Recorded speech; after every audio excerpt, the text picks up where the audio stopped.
Ever wonder how Navy SEALs stay strong past 50 without ever needing a machine? Most guys over 50 are chained to the same worn-out machines, pushing and pulling in a straight line. That's the only movement pattern they know. But real life doesn't move in straight lines. You twist, carry, and catch yourself off balance more than you ever press a row. Here's the problem. Those machines build muscles that look good but fail when life gets unpredictable. 6 Navy SEAL movements are enough to replace that entire routine. No machines required. Turns out the transformation isn't just physical. It's about feeling capable again in everything you do. Special Forces recruits drill walking lunges long before they ever strap on a rucksack for a ruck march. It's not about bigger thighs. It's about teaching each leg to work alone, so one weak side doesn't quietly drag the other down.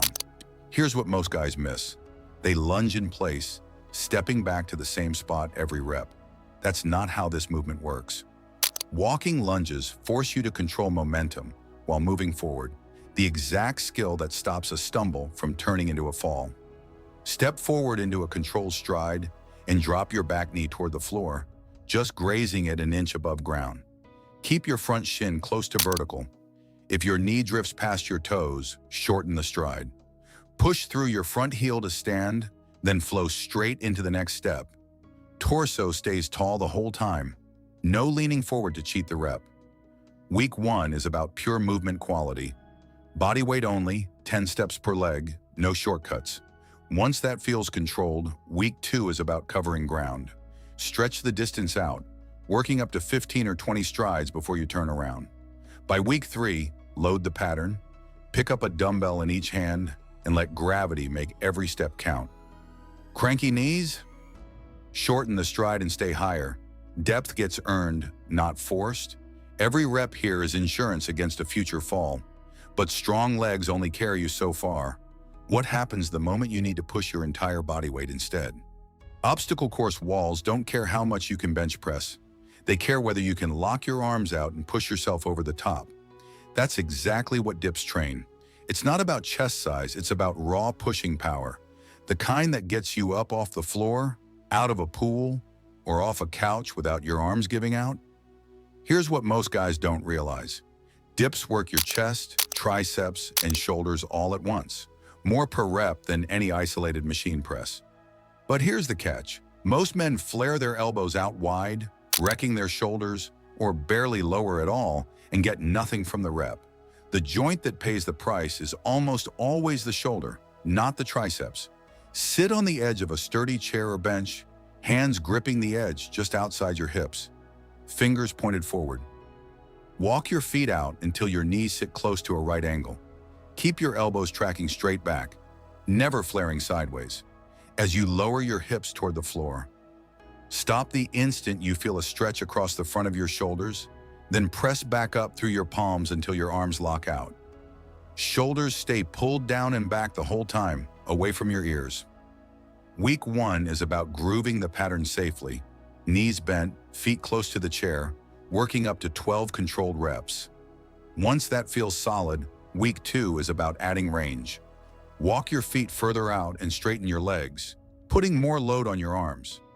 By week 3, if a pull-up bar with dip handles or a set of rings is within reach, suspend yourself fully between them.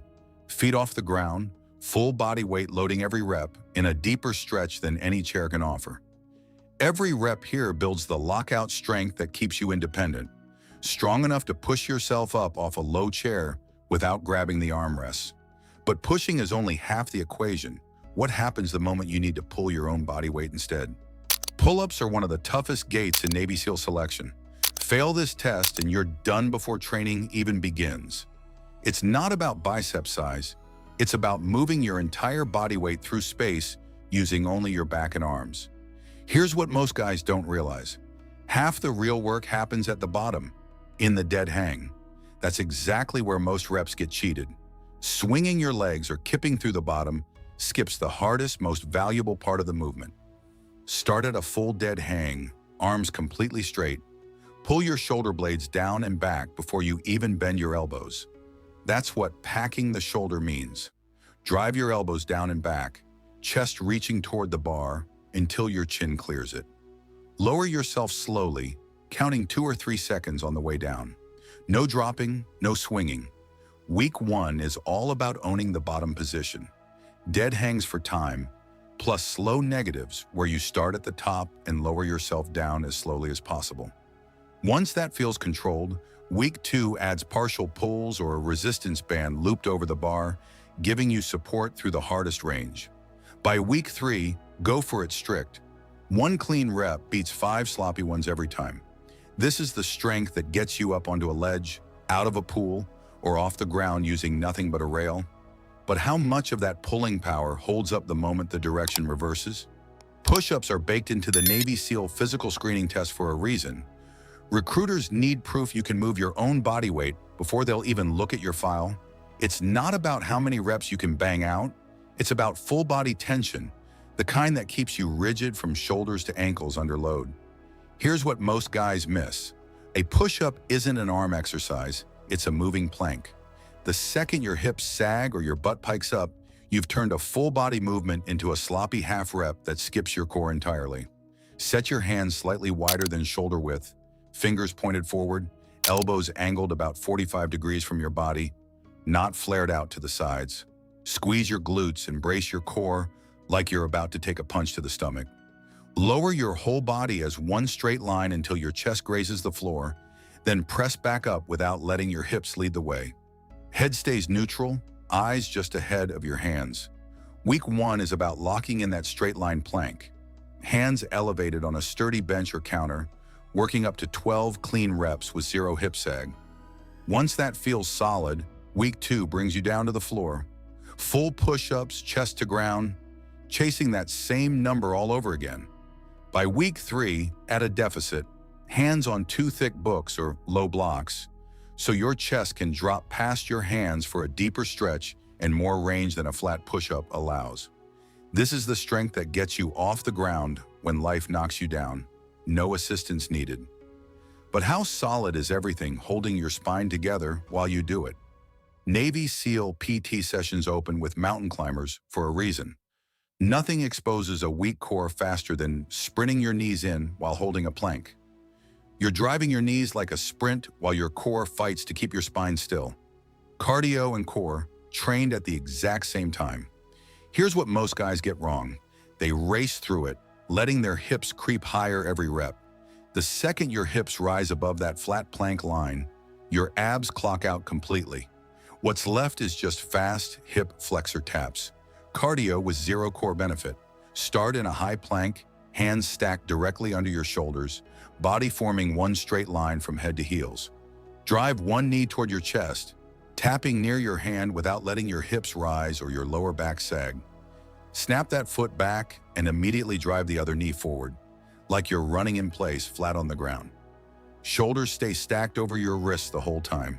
Core braced like someone's about to poke your stomach. Week 1 is about owning the plank first.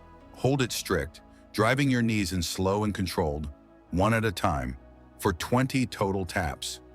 Once your hips stay level without effort, week 2 is about picking up the pace, working toward 30 seconds of continuous, faster taps while your form stays locked in. By week 3, push for a full 45 seconds non-stop, driving your knees in hard and fast without your hips ever creeping upward. That's a core that stays braced no matter how fast your body has to move. Exactly what protects your spine during any real sprint or sudden scramble for balance. But holding steady in a plank is one thing. What happens when your whole body has to launch off the ground and back up again and again? BUD/S instructors don't use burpees to punish recruits for fun. They use them to see what happens to your form once real fatigue sets in. In one single movement, you're chaining together a squat, a plank, a push-up, and a jump. 4 patterns fired back to back, with nowhere to hide and no muscle group doing all the work alone. Most men can knock out one clean burpee without thinking twice.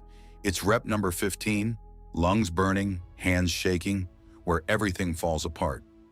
That's the exact moment guys start cutting corners, skipping the chest-to-floor push-up, half standing instead of fully extending the hips, or landing stiff-legged off every jump.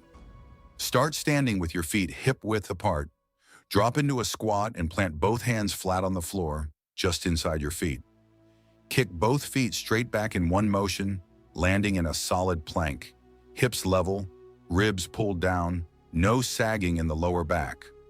Lower your chest all the way to the floor, then press back up to full arm extension. Snap both feet forward again, landing back in that squat, and drive up into a jump, reaching both arms straight overhead. Land soft with slightly bent knees and flow straight into the next rep without pausing. Week 1 is about building the pattern without any impact. Step your feet back into the plank instead of kicking them, skip the push-up and the jump entirely, and simply stand back up tall at the top. Once that feels smooth and controlled, Week 2 brings the push-up back into the sequence, working up to 8 or 10 reps with a full chest-to-floor press each time. By Week 3, add the jump back on both ends, jumping the feet back into the plank and driving off the floor into a full jump at the top, building toward a full minute of continuous work without your form breaking down. Nothing on this list asks more of your whole body at once. No single muscle to hide behind, no rest between segments. Just everything firing together under fatigue. That kind of full-body coordination is exactly what separates guys who stay capable well into their 60s from guys who don't. 6 movements. That's the entire arsenal Special Forces trust to build real strength, no gym required. So which one hit hardest? The dead hang, the tuck, or that last gasping burpee? Pick whichever one humbled you most and drill it daily until it stops winning. Subscribe and hit the bell. Next up, we stack all 6 into one full session. Your body's ready for the test. Show up for it.